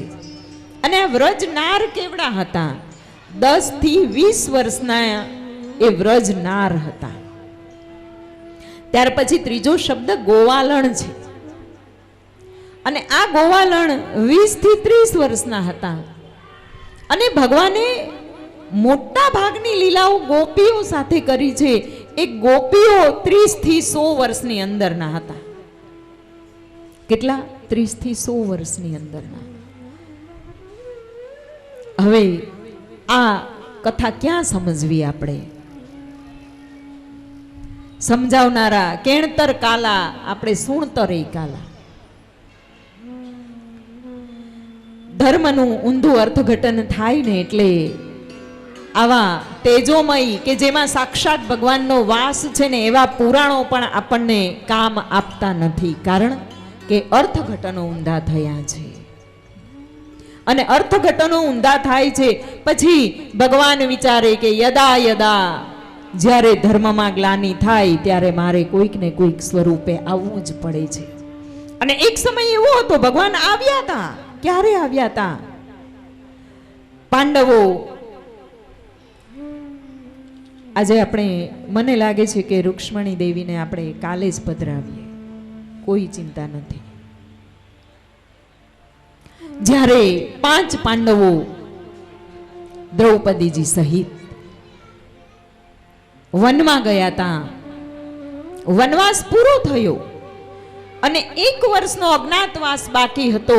દુર્યોધનને ખબર પડી કે વનવાસ પૂરો થયો અને 1 જ વર્ષ બાકી છે અજ્ઞાતવાસનું.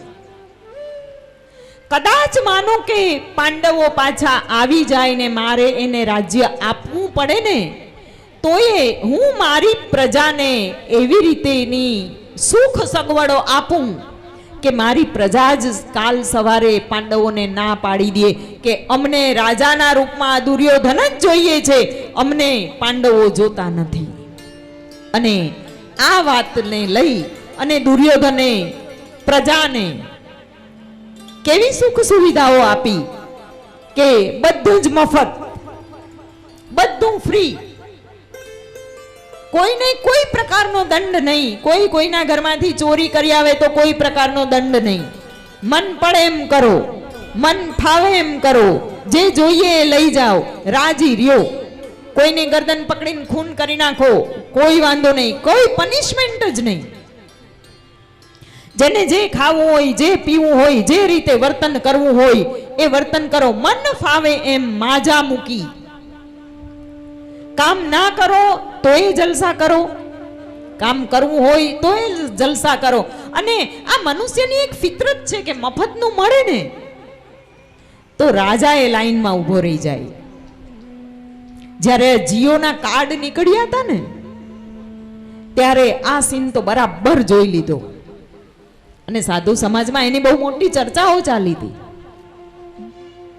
મફતનું મળે તો સાવ નકામી વસ્તુ હોય ને એને લઈ આવીને સંગ્રહી રાખીએ, પછી ભલે ને આવતા વર્ષે ફેંકી દેવી પડે. આ મનુષ્ય મગજ જે છે ને એ ખબર નથી ક્યાંથી એને બેસ્ટમાંથી વેસ્ટ બનાવ્યું છે ભગવાને, ખબર જ નથી પડતી. આમ તો વેસ્ટમાંથી બેસ્ટ બને, પણ આ માનવ મગજ એ બેસ્ટમાંથી વેસ્ટ બનાવ્યું છે ભગવાને. અને એવી આંધાધૂંધી ફેલાવી ભગવાન શ્રી કૃષ્ણ પરમાત્માએ જોયું કે આ દુર્યોધનના વ્યવહારે, એની નીતિએ આ મનુષ્યોને માય કાંગલા બનાવી દીધા. આળસુ બની ગયા, પ્રમાદી બની ગયા, વ્યસની બની ગયા, કુકર્મ કરનારા બની ગયા, બધા અય્યાશી કરવા વાળા બની ગયા, મફતનું લેવા વાળા, ખાવા વાળા. અને આ માનવ જાતને જો આ દુર્યોધન આ ગાદી ઉપર કદાચ 100 વર્ષ રાજ્ય કરી જાય તો 100 વર્ષમાં તો આ માનવ બીજ છે એ સાવ માયકાંગલા, નક્કામાં, કાયર અને આ ધરતીમાં ધરબી દેવા જેવા બની જાય. આને પછી અંકુરિત જ ના કરાય, આ તો આખો ઘાણવાને ઘાણવા દાજી જાય. અને એટલે ભગવાન શ્રી કૃષ્ણએ પ્રતિજ્ઞા કરી કે ગમે તે થાય આ દુર્યોધનનું રાજ્ય તો ના જ ચલાવી લેવાય. અને એટલે જ્યારે પાંડવો આવ્યા ને ત્યારે પ્રયત્નપૂર્વક ભગવાન શ્રી કૃષ્ણએ યુદ્ધ કરાવ્યું છે. ભગવાને બધા જ નીતિ નિયમો તોડી નાખ્યા. આપણે કહીએ ભગવાને હવે નીતિ નિયમ તોડ્યા છે, તું નિયમની ના કર. ભગવાને શા માટે નિયમ તોડ્યા છે? ભગવાને એક લક્ષ્ય લઈને કે ભાઈ મોટામાં મોટો નિયમ એ લીધો છે કે દુર્યોધનનું રાજ્ય આપણને ના, આ ધરતી ઉપર ના રહેવું જોઈએ, એનું આપણે નિકંદન કરવાનું છે. અને એના અનુસંધાનમાં ભગવાને નાના નાના નિયમો તોડ્યા છે. જ્યાં જ્યાં આપત્તિ આવી દુર્યોધનને મારવાની, દુર્યોધનની સત્તા હટાવવા માટે કોઈક આપત્તિ આવી એટલે ભગવાને એ મોટા નિયમનું રક્ષણ કરવા માટે, ધર્મનું સ્થાપન કરવા માટે, અનીતિ, દુરાચાર અને અનિષ્ટને હટાવવા માટે ભગવાને નાના નાના નિયમ તોડ્યા છે. અને પોતાનો જે પ્રિય ધર્મના માર્ગે ચાલનાર યુધિષ્ઠિર એનું રાજ્ય સ્થાપ્યું છે. આ જીવને જ્યારે અનીતિનું લેવાનું પચી જાય ને પછી આ જીવ બીજું કાંઈ જ ના કરે.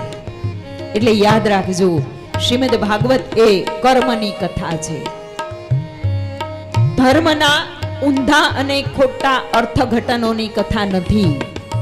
અને એટલે જ ગુરુદેવો જે છે, જે શાશ્વત ધર્મના અને સનાતન ધર્મના જાણકાર છે ને, એ લોકો એવું કહે છે કે ધર્મ ગ્રંથનું શ્રવણ કરવું ને તો કોઈક તપસ્વી પાસેથી કરવું, ધર્મ ગ્રંથોનું શ્રવણ કરવું તો કોઈક સાધક પાસેથી કરવું. એમને આડેધડ આપણે ધર્મનું શ્રવણ કરીએ છીએ ને એ આપણા માટે હિતાવહ નથી. આપણને આપણા માર્ગ ઉપરથી એ ભ્રષ્ટ કરનાર છે. શ્રીમદ ભાગવત કથા એ 4 ઋણ ઉતારવાનું શીખવાડે છે. આ 4 ઋણની વાત પછી ગોવર્ધન લીલા, ભગવાન શ્રી કૃષ્ણ પરમાત્માનો જે મુખ્ય ઉદ્દેશ્ય છે, આપણે કંસ નામની જે ઉપાધિ છે એનું હનન અને રૂક્ષ્મણી દેવીનું પાણી ગ્રહણ, આ બધી જ કથાઓને વિસ્તૃત રીતે આપણે ટૂંકાણમાં કાંઈ નથી બતાવવું. ભલે કુકડિયા પરિવારે આ આયોજન ખાલી 7 દિવસના ટૂંકા સમયગાળામાં નક્કી કરી લીધું હોય, પણ આપણે વર્ણન તો વિસ્તૃત જ શ્રવણ કરવું છે. બધા જ પ્રસંગોને આપણે આવતીકાલે શ્રવણ કરીશું. માનવ જીવનના 4 ઋણ ઉતારવાનું, ઋણથી મુક્ત થવાની કથા છે. એમાં પહેલામાં પહેલું ઋણ છે એ પંચ મહાભૂત તત્વોનું ઋણ ઉતારવાનું શ્રીમદ ભાગવતજી કહે છે. આ 5 તત્વોનો સત્કાર કરવો, જલ તત્વનો સત્કાર, ભગવાને જલ તત્વનો ચીરહરણ દ્વારા સત્કાર કરીને આપણને બતાવ્યું. ગોવર્ધન પૂજન દ્વારા આ ધરા તત્વનો સત્કાર કરવાનું બતાવ્યું છે. યજ્ઞ નારાયણનો મહિમા બતાવ્યો છે. યજ્ઞના મહિમાથી અગ્નિ તત્વનો અને વાયુમંડળની પવિત્રતાનું વર્ણન કર્યું છે. ઋતુઓનું વર્ણન કર્યું છે. પ્રકૃતિનું રક્ષણ કરવાનું આપણને સૂચવ્યું છે. અને આમ જો કરશું ને તો જ આ 5 તત્વના ઋણોમાંથી મુક્ત થશું. નહીં તો આ 5 તત્વ એટલા બધા દૂષિત થવાના છે, એટલા બધા દૂષિત થવાના છે કે પછી પાણી પીવા લાયક નહીં હોય, શ્વાસ, આ વાયુ આપણે શ્વાસ લેવા લાયક નહીં હોય, આ ધરતી બંજર હશે. આ અગ્નિ, સૂર્યનારાયણ અગ્નિ ઓકે જ છે, અત્યારે આપણે કાંઠા ઉપર આવી જ ગયા છીએ, એનું રક્ષણ કરવાનું સૂચવે છે. બીજું ઋણ એ માતા પિતાનું ઋણ છે. માતા પિતાનું ઋણ ચૂકવતા ભગવાન શ્રી કૃષ્ણ પરમાત્મા આપણને શીખવાડે છે અને શ્રીમદ ભાગવતમાં એ આદેશ કરે છે કે તમે માતા પિતાનું ઋણ ચૂકવો. ભગવાન દેવકી અને વસુદેવને ત્યાં જન્મ્યા છે, નંદ યશોદાને ત્યાં મોટા થયા છે, તો ભગવાને આ બંને માત પિતાનું નામ એટલું મોટું કર્યું, એટલું મોટું કર્યું કે આજે આપણે એને વસુદેવમ સુતમ દેવમ તો કહીએ જ છીએ, પણ જશોદાનો જાયો કહીએ, નંદનો દુલારો કહીએ છીએ. માતા પિતાના નામમાં વૃદ્ધિ કરી અને એનું ઋણ ચૂકવાય છે. આપણે કહીએ કે ભાઈ મા બાપનું ઘડપણ સાચવીએ એટલે આપણે એનું ઋણ ચૂકવી દીધું, ખોટી વાત. મા બાપનું ઘડપણ સાચવવું એ તો તમે આ માનવનું ચામડું, ચામડેથી મઢાણા છો ને, તો પછી તમારે કરવું જોઈએ. આમાં કંઈ આપણે બહુ મોટું કામ નથી કરી નાખતા, ઋણ નથી ચૂકવાઈ જતું. માતા પિતાનું ઋણ ચૂકવવું એટલે મા બાપની જે કીર્તિ છે, એનું નામ છે, એ નામનામાં વધારો કરીને ચૂકવાય છે.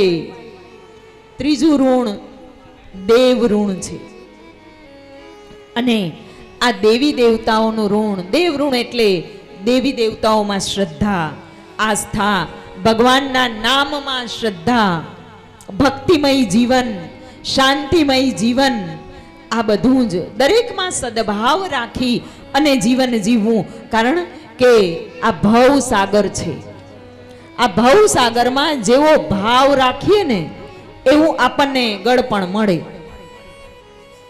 જો આપણો ભાવ બગડ્યો તો જીવન બગડ્યું, આખો ભવ સાગર બગડ્યો.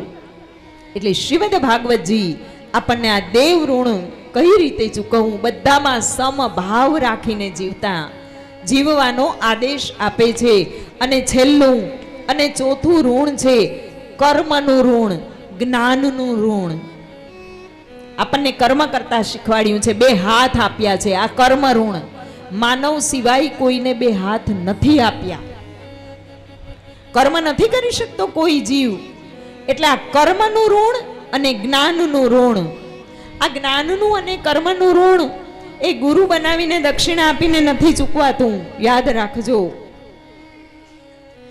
આપણા કાનમાં જે જ્ઞાન શાસ્ત્રો રૂપે, પુરાણો રૂપે, શ્રુતિઓ રૂપે, કથાઓ રૂપે, સત્સંગ રૂપે કાનમાં જે જ્ઞાન રેડાણું છે, એ જ્ઞાનને આચરણમાં મૂકી અને આ બે હાથ દ્વારા એ મુજબનું કાર્ય કરીએ ને ત્યારે જ આ ઋણ ચૂકવાય છે. અને બાકી જોજો આ જ્ઞાનનું ઋણ, આ ચોથા પ્રકારનું જે કર્મનું ને જ્ઞાનનું ઋણ છે ને, એ બહુ મોટું ઋણ છે.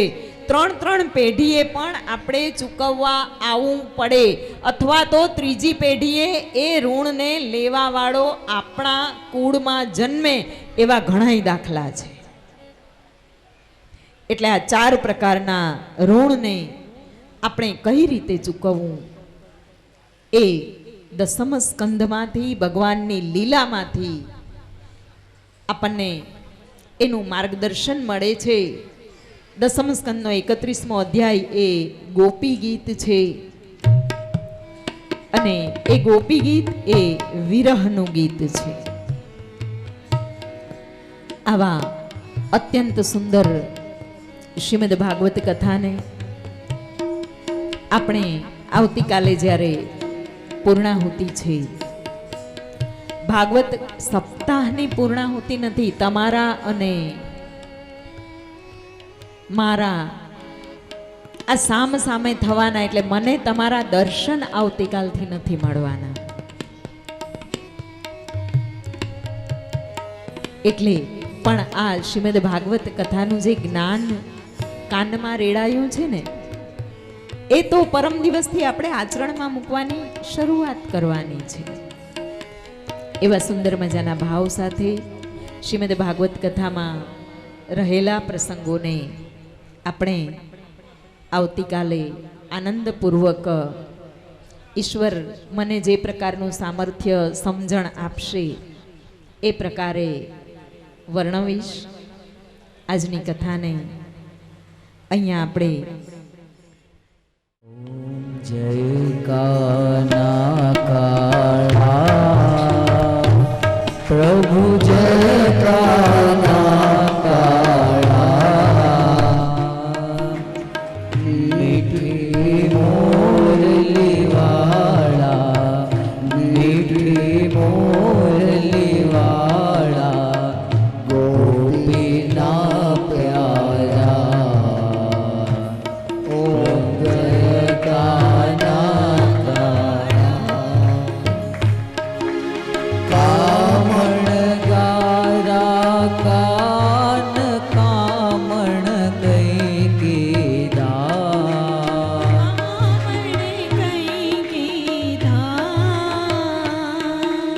માખણ ચોરી મોહન, માખણ ચોરી મોહન, ચિત ચોરી લીધા.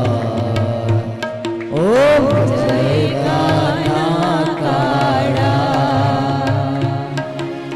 નંદ જશોદાને ઘેર વૈકુંઠ ઉતારી, વાલે વૈકુંઠ ઉતારી, કાલિય મર્દન કીધો, કાલિય મર્દન કીધા, ગાયો ને ચારી.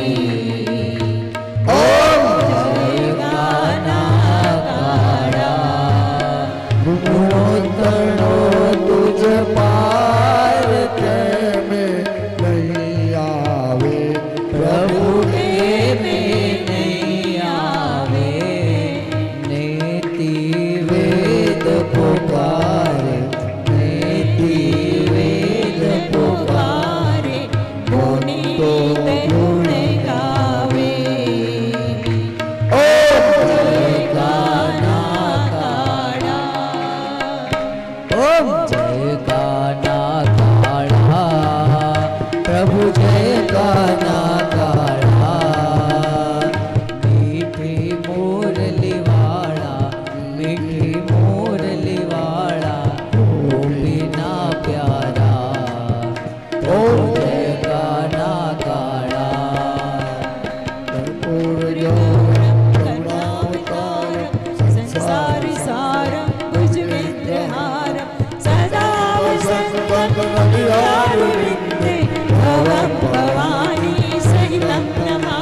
अच्युतं केशवं राम नारायण कृष्णदामोदरं वासुदेवं श्रीधरं माधवं गोपिकावल्लभं जानकीनाथं रामचन्द्रं श्रीजानकीनायकं रामचन्द्रं भजे त्वमेव माता च पिता त्वमेव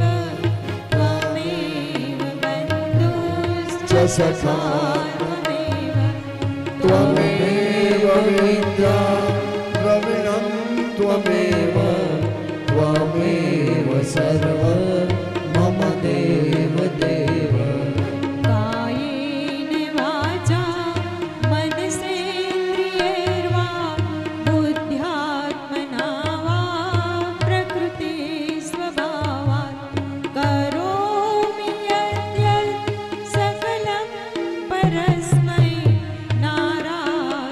नारायणायेति समर्पयामि नारायणायेति समर्पयामि